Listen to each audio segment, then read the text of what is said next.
constantly are up against. And so we went to an encounter in Edmonton. It was a big vineyard gathering at that time, and it was around the time of the Toronto blessing. Mm-hmm. We're at this thing, and the fire of God hit me, and I shook and quaked and rolled and everything else. And out of that, impartation by his spirit, the prophetic gifting began to increase. And I began to have dreams that I would know things that I should not have known about, sensitive things about people or organization, different things. Yeah.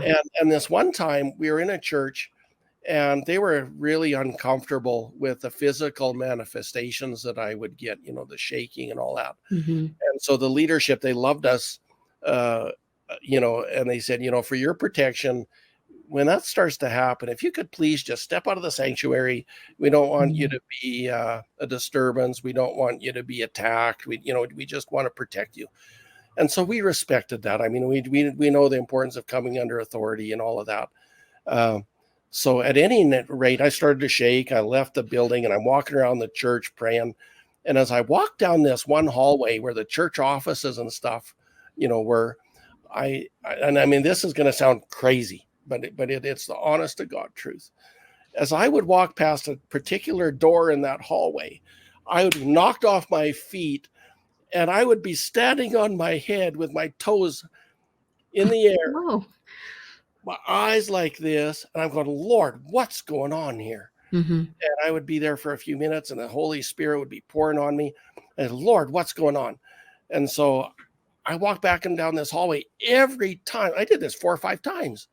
Every time this happening, I was like, this is crazy. So I went and I got my wife, and I got actually one of the pastors, and I said, you need to come. And it's like, something's going on here. I mean, so I walked down this hallway, boom, down, feet in the air. I'm on my head.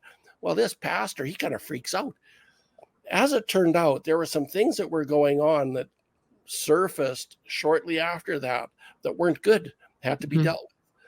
And the Lord used a very unusual sign and a wonder to reveal and expose and open up a thing that some things could be dealt with.